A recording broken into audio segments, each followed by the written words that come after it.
Bonjour à tous, dans cette vidéo je vous présente une méthode pour réaliser un amarrage. Je vais vous montrer l'amarrage plat qu'on utilise pour réunir l'estrope à sa poulie. Rappelons que l'amarrage est un moyen pour réunir deux cordages entre eux ou bien un cordage avec un objet de façon quasi permanente. On verra cette méthode qui consiste à réaliser des tours morts et deux bridures ainsi qu'un nœud plat de gréeur. Le nœud plat de gréeur s'emploiera sur des petits cordages. J'essaierai dans un second temps de réaliser une vidéo à même le chantier pour que vous puissiez bien vous rendre compte qu'il y a des subtilités. Là on ne laisserait pas ça sur le chantier, on réaliserait une méthode pour venir le glisser au plus près de la poulie.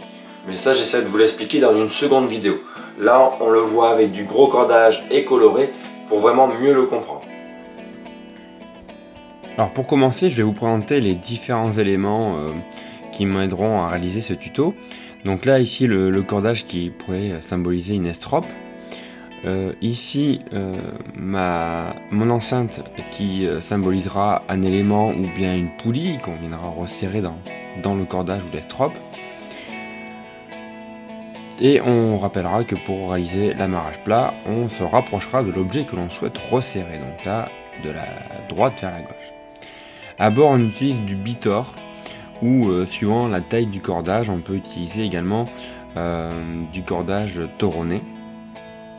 Mais sur les petits amarrages, on utilisera plutôt du bitor, donc du 4, du 8, voire même du 12, ça dépend de l'objet qu'on souhaite resserrer. Donc on réalisera notre amarrage, comme je l'ai dit, de la droite vers la gauche, en se rapprochant de l'objet.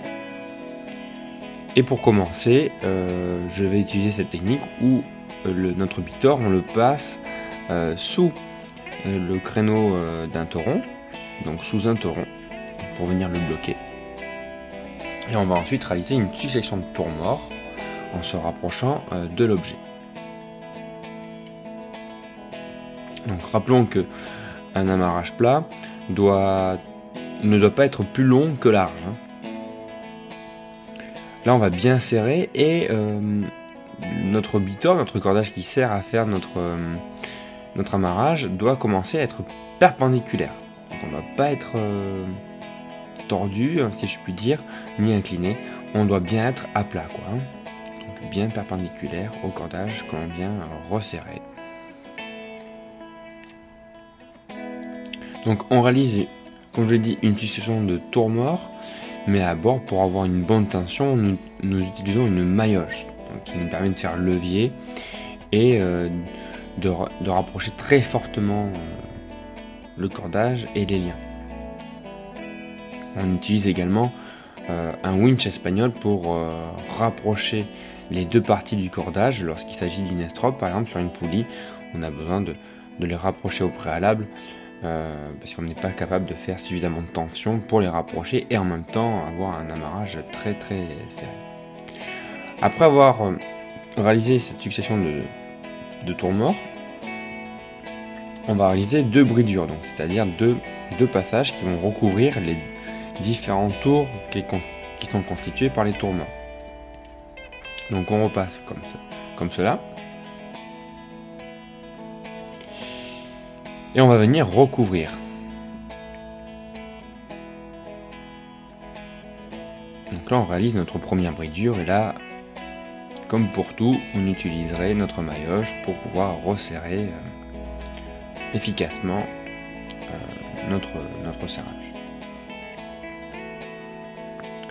Donc là sur le chantier, on aurait l'habitude de placer une garcette pour pouvoir récupérer ensuite le courant pour réaliser le nœud plat de gréeur qu'on verra ensuite. Là, on voit bien que je réalise la seconde bridure qui vient se poser juste à côté de la première.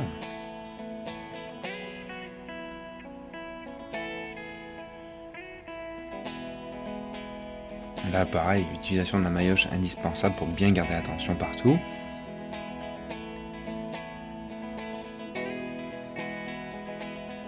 Donc on voit qu'il y a vraiment besoin d'une bonne tension, même là. Et là on revient au point de départ devant les deux bridures qui sont réalisées. Donc sur le chantier on peut utiliser, comme je disais, soit une garcette, soit une aiguille de Bosco pour passer dessous les 2 bridures.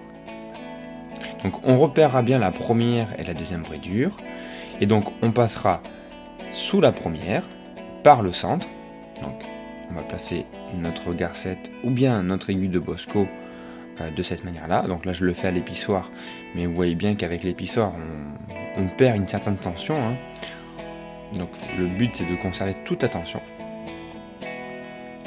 On va repasser ensuite 2 fois dessus, donc 2 fois dessus les 2 bridures, et on repassera ensuite sous la seconde bridure par le centre. Donc on va ouvrir comme cela, mais au préalable, comme je vous disais, on aurait placé une garcette pour s'aider, ou bien l'aiguille de Bosco, ça on verra ça sur le chantier. Là on réalise donc notre nœud plat de gréeur, on retrouve bien ce motif de nœud plat, hein, d'où son nom.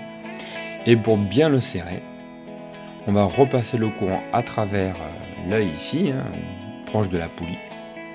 Et pareil avec la maillotche, on va venir tirer dans cet axe-là pour pouvoir le rapprocher de l'élément. Comme ça il sera protégé par l'élément, il ne sera pas visible. Et en même temps, on l'aura fortement serré. Sur le chantier, on ne laisserait pas le nœud plat de gréeur à cet endroit-là, on le ferait glisser comme je disais, entre les 2 cordages qu'on vient de resserrer et devant l'élément.